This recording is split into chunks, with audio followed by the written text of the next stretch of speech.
नमस्कार, आप देख रहे हैं 4 PM और मैं हूं अभिषेक मिश्रा। देखिए, बिहार की राजनीति में इस वक्त सबसे ज़्यादा किसी नाम की चर्चा हो रही है तो वो हो रही है अशोक चौधरी। बिहार सरकार में मंत्री हैं, जनता दल यूनाइटेड कोटे से मंत्री हैं और वैसे भी पहले भी काफ़ी सुर्खियों में रहे हैं, अक्सर चर्चा में रहते हैं, कई बार विवादों में भी रहते हैं। तो अशोक चौधरी, जिनको नीतीश कुमार का बड़ा करीबी बताया जाता है, वो अशोक चौधरी जो कल बिलौटी गए भरत तिवारी के परिजनों से जिन्होंने मुलाकात की, वो एक बार फिर सुर्खियों में हैं। या यूं कहें कि अशोक चौधरी ने क्या बम फोड़ दिया है। बड़ा सवाल है, अशोक चौधरी किसको आईना दिखा रहे हैं और किसको संवेदनशील होने की नसीहत दे रहे हैं। अशोक चौधरी अगर नेतृत्व की बात कर रहे हैं, नेतृत्व की सार्थकता की बात कर रहे हैं, तो किसकी बात कर रहे हैं। अशोक चौधरी ने सिर्फ 2 लाइनें लिखी हैं अपने सोशल मीडिया प्लेटफॉर्म पर, और राजनीति में सब कुछ राजनीति होती है, राजनीति में बिना राजनीति के कुछ भी नहीं होता। खास तौर पर ऐसे वक्त में जब अशोक चौधरी के बिलौटी जाने को लेकर इतना बवाल हो, खबर तो यह भी आ रही है कि भारतीय जनता पार्टी नाराज है। अब कितनी नाराज है मुझे नहीं मालूम, लेकिन इस तरह की चर्चा है।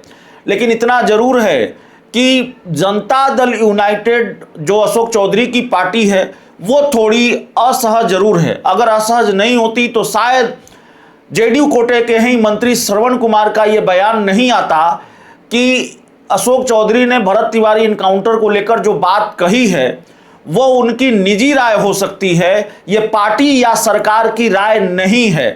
तो श्रवण कुमार ने अशोक चौधरी की राय से किनारा कर लिया है, न सिर्फ किनारा किया है, उनके बयान से असहमति जताई। और अशोक चौधरी ने भरत तिवारी इनकाउंटर पर जो बयान दिए, और क्या बयान दिए आपको मालूम है, वो बयान सबने सुना है। अशोक चौधरी ने इस इनकाउंटर पर सवाल उठाए हैं और उसी तरह के सवाल उठाए हैं जो तमाम लोग उठा रहे हैं, भरत तिवारी के परिजन उठा रहे हैं, लोग उठा रहे हैं, सत्ताधारी पार्टी के दूसरे नेताओं ने भी उठाया है। वही सवाल अशोक चौधरी ने भी उठाया है, लेकिन चूंकि वो अकेले मंत्री हैं जेडीयू और बीजेपी कोटे के, जिन्होंने भरत तिवारी के परिजनों से मुलाकात की, तो जाहिर तौर पर बिहार की राजनीति गर्मा गई। ये सवाल उठने लगे कि क्या अशोक चौधरी ने सम्राट चौधरी के खिलाफ मोर्चा खोल दिया है। पहले नीतीश कुमार से मिलते हैं, फिर बिलौटी चले जाते हैं और वहां से आकर फिर नीतीश कुमार से मिलते हैं। और अशोक चौधरी जब बिलौटी में भरत तिवारी के परिजनों से मिल रहे होते हैं तो एक घटनाक्रम ये होता है कि सम्राट चौधरी जो मुख्यमंत्री हैं वो पूर्व सीएम नीतीश कुमार से जाकर मिलते हैं। तो खैर, अशोक चौधरी ने अपने सोशल मीडिया प्लेटफॉर्म पर लिखा है, जहां संवेदनशीलता होती है वही नेतृत्व सार्थक होता है। बस 2 लाइन है। तो अशोक चौधरी ने क्या यूं ही लिख दी ये बात। इसको बहुत सामान्य तरीके से देखें, अशोक चौधरी नेतृत्व की बात, संवेदनशीलता की बात अचानक क्यों करने लगे हैं। अशोक चौधरी ने ये पोस्ट यूं ही कर दिया या इसके राजनीतिक मायने हैं।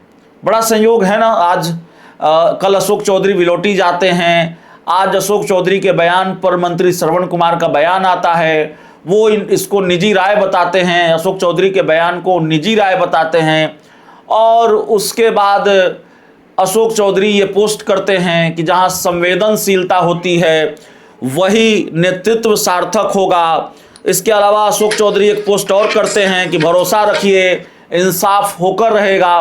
तो भरत तिवारी एनकाउंटर मामले में अशोक चौधरी बहुत मुखर हैं, और इतने मुखर हैं कि उन्होंने यह सवाल भी उठाया कल जब वो बिलौटी में बयान दे रहे थे।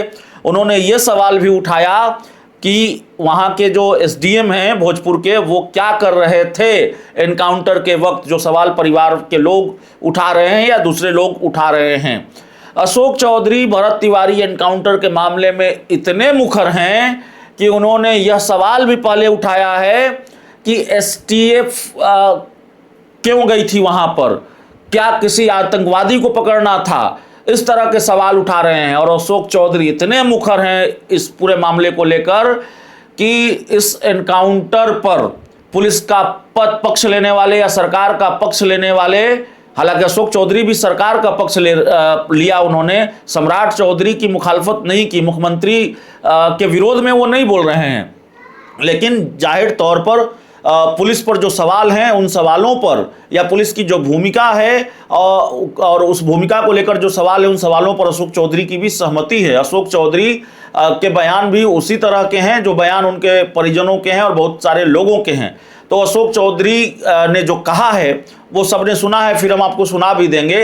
लेकिन नागमणि जैसे नेता, पूर्व केंद्रीय मंत्री जो इस इनकाउंटर की वकालत कर रहे हैं, जो इस इनकाउंटर को सही ठहरा रहे हैं, उनके खिलाफ अशोक चौधरी ने मोर्चा खोल दिया। कहा कि ये लोग तो भाई फफड़ दलाली में बोल रहे हैं, सम्राट चौधरी को नागमणि जैसे नेताओं की जरूरत नहीं है, और तमाम बातें उन्होंने कही है। तो जाहिर तौर पर ये अपने आप में बड़ा सवाल है। सब कुछ ठीक चल रहा है ना एनडीए? अब तो हमने ये खबर दिखाई कि क्या एनडीए में सब कुछ ठीक चल रहा है?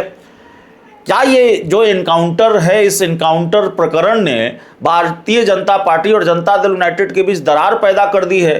क्योंकि जेडीयू के मुख्य प्रवक्ता है नीरज कुमार, वो भी इस भरत तिवारी के इनकाउंटर को हत्या बता चुके हैं। तो एक सवाल, चिराग पासवान सवाल उठा रहे हैं, तो एनडीए के कई बड़े नेताओं ने सवाल उठाए। तो एनडीए में सब कुछ ठीक है कि नहीं ठीक है, एक तो सवाल ये है। अब जिस तरह से अशोक चौधरी का पोस्ट आया है, इसके राजनीतिक मायने क्या हैं? इसको कैसे डिकोड करें? क्या ये माने कि ये बहुत सामान्य घटना है, अशोक चौधरी ने ऐसे ही पोस्ट कर दिया? आपको याद होगा अशोक चौधरी के एक ट्वीट पर भी बवाल हुआ था। उन्होंने कुछ लिखा था ट्विटर पर और उसको लेकर बड़ा बवाल हुआ। अशोक चौधरी उसी दिन नीतीश कुमार से मिले, तब नीतीश कुमार मुख्यमंत्री थे। नीतीश कुमार अशोक चौधरी के कंधे पर हाथ रखे हुए हैं, इस तरह की तस्वीर अशोक चौधरी ने साझा की। बात किसी तरह से आई गई हो गई। तो जो बड़े नेता हैं, और अशोक चौधरी जनता दल यूनाइटेड के बड़े नेता हैं, इसमें कहां कोई दो राय है। बिहार सरकार में मंत्री हैं और वरिष्ठ मंत्री हैं, लगातार मंत्री बनते आ रहे हैं, और अगर वो कोई पोस्ट करेंगे इन स्थितियों और परिस्थितियों के बीच, तो जाहिर है उसके राजनीतिक मायने निकाले जाएंगे। और मुझे नहीं लगता कि ये बहुत सामान्य घटनाक्रम है या अशोक चौधरी ने यूं ही पोस्ट कर दिया होगा। वो आईना दिखा रहे हैं, अब किस नेतृत्व को, अपनी पार्टी के नेतृत्व को आईना दिखा रहे हैं, अपनी पार्टी के नेताओं को या श्रवण कुमार को संवेदनशील होने की सलाह दे रहे हैं। वही नेतृत्व सार्थक होता है जहां संवेदनशीलता होती है। या अशोक चौधरी के लपेटे में बीजेपी भी है, भाजपा के लोगों को भी सलाह दे रहे हैं, नसीहत दे रहे हैं कि भाई संवेदनशील बनिए, तब नेतृत्व सार्थक होगा। तो ये सारी चीजें हैं। अब अशोक चौधरी के इस पोस्ट पर आगे क्या होता है वो देखना पड़ेगा, लेकिन सब कुछ सामान्य तो फिलहाल नहीं लग रहा, न जनता दल यूनाइटेड में न एनडीए में। सबको जोड़कर पूरा बिहार मेरा परिवार। महात्मा गांधी कहते हैं कि ईश्वर का कोई धर्म नहीं होता है, भगवान का कोई धर्म नहीं है, न इस्लाम है, न सिख है, न हिंदू है, ईश्वर एक है। अब बाबा साहब भीमराव अंबेडकर कहते थे कि उम्र लंबी हो न हो, काम बड़ा होना चाहिए। नीतीश कुमार कहते थे कि पूरा बिहार मेरा परिवार है। तो इसमें कैसा भेदभाव? जिसके साथ इनजस्टिस होगा, जनता दल यूनाइटेड उसके साथ खड़ा रहेगा, चाहे वो ब्राह्मण हो, भूमिहार हो, दलित हो, मुसहर हो, कोई भी जिसके साथ इनजस्टिस होगा। क्या कारण हुआ कि इस भरत तिवारी को नकली, लोग कहता है यहाँ गांव में कहता है कि नकली बंदूक था, अब कोई कहता है कि पाकिस्तानी बंदूक था। अभी तो पुलिस पकड़ करके नकली बंदूक को असली बना दिया। जब पुलिस मार ही दिया तो उसको नकली बंदूक को फायर तो नहीं किया, उस बंदूक से फायर तो हुआ नहीं। वो तो एक व्यक्ति को, पुलिस को हॉस्टेज बनाया था। अब वो नकली था कि असली बंदूक था? अब उस नकली बंदूक को असली बना करके जब दिखा दिया, जब फायरिंग ही नहीं हुआ उस बंदूक से, तो नकली था कि असली था क्या जानता है? हो सकता है डमी बंदूक हो।